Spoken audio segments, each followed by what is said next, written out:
Hi ho!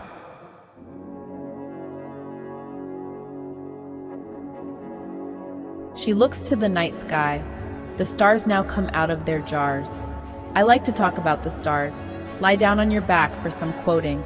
Let's pretend that we're floating through deep space, it noting.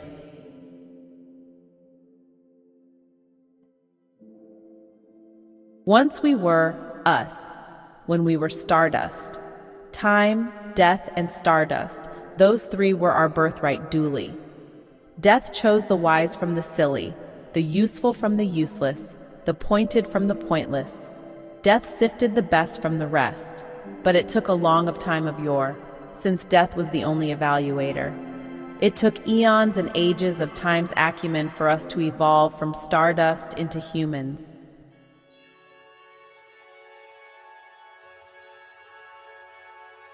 Time, death, and stardust's path, they write our epitaph as well as our birthright past. When our time expires, of the cleft, death will come, our life bereft, and only our dust will be left. From time and death and dust we came, and to this, that, and thus we must return via the same.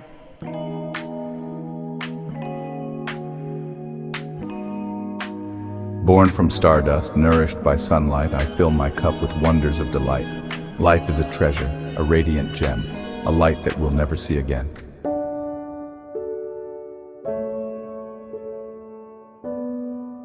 Your words show me all the more of the worth of our love.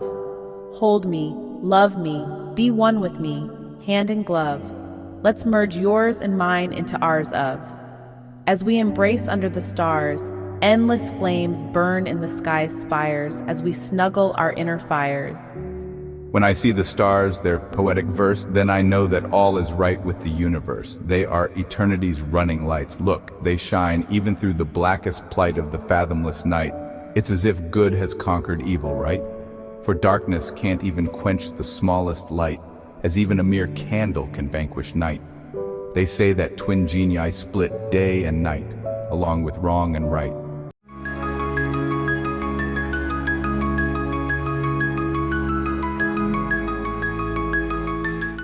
The candle lights the darkness and fills it bright.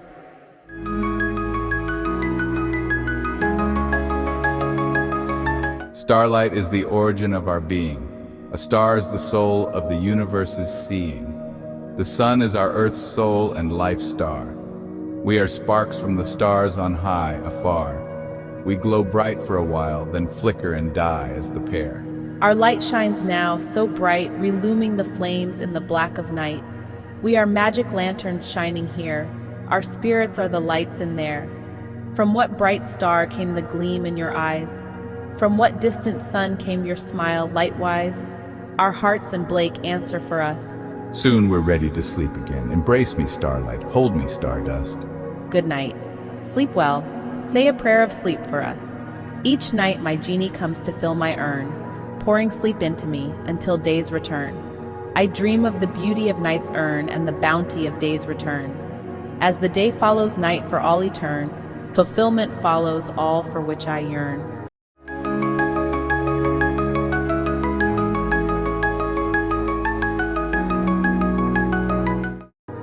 As we drift off to sleep, voices fill the blackness of the deep.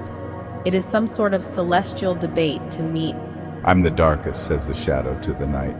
No, says midnight, compared to me you're bright. You floodlights, says starless space, stop your fight. The darkest plight is the lack of love's delight. After a good night's sleep, it seems, we awake like dewdrops, all agleam, fresh with the delight of some remembered dream. We are the creative principle, aren't we? Yes, it is embodied in us at length. We live by our intuitive strength. And this intuition thing, it seems to know something, which I suppose as a definition is why they call it intuition. It is the light within. It is a life principle. It's an inner creative source, I know. So I'll live from my intuitive wisdom knit and sometimes act spontaneously on it, rather than get labored down and ring with too much conventional reasoning.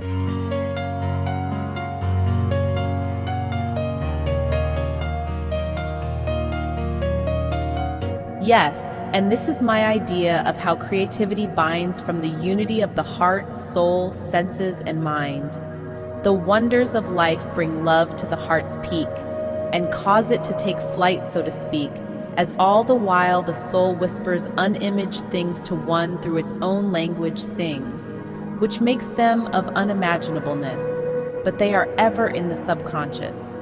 And all this, if one lets its wences, streams dually into one's senses and into the intellect, merging there, a buoy, taking one to a point quite beyond joy, for that's when imagination freely enlightens the mind's rationalization. This is what I call creative unification. Follow the water to where your mind leads you. Do what your senses tell you. Sail on the wind of your soul.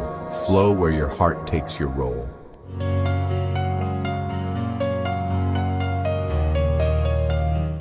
In us, the cosmos has achieved consciousness. We're the cosmos itself, no less. We're the conscious form of it. We are the universe come a-living. We are magic lanterns shining from the light that's never dying. We are the triumph of life, love, and being. We are the smile of being's elation, the joy of the universe's creation. In us, the cosmos has come alive. It has reached conscious life from its primordial matter and vibes.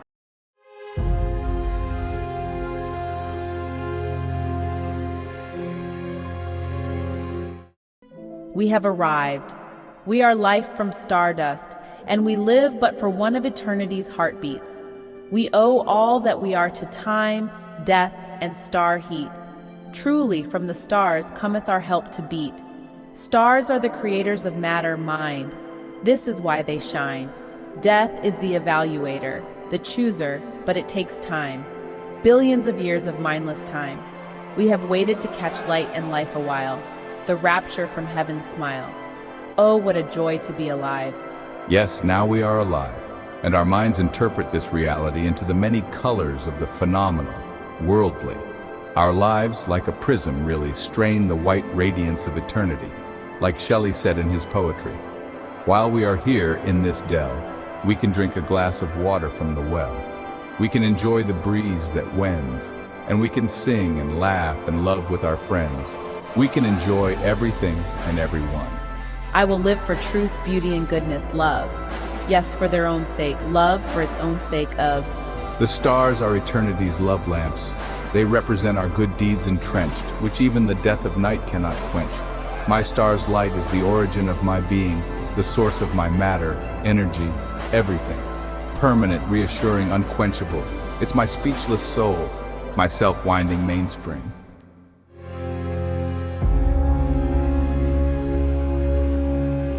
Energy and matter are interrelated. The void pulsates in an endless sequence, for a field is present throughout space, immense, out of which the particles must condense, occurring where the field is extremely intense. Atoms are energy bundles placed. They are knots in the fabric of space. Yet matter defines the structure of space. Again, the yin is in the yang, and vice versa.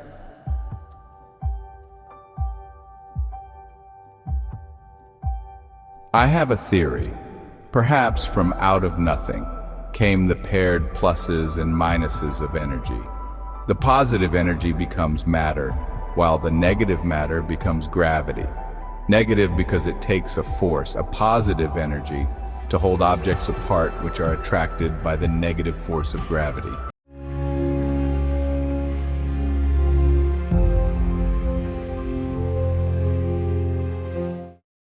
So when recombined, all energies still add up to nothing.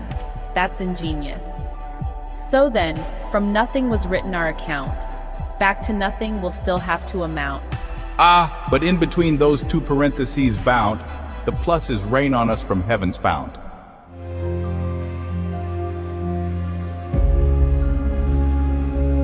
We're the flesh to the backbones of the stars, those ghosts of the suns that no longer are. They having transformed their energy's ways to base atoms plus more, supernovae.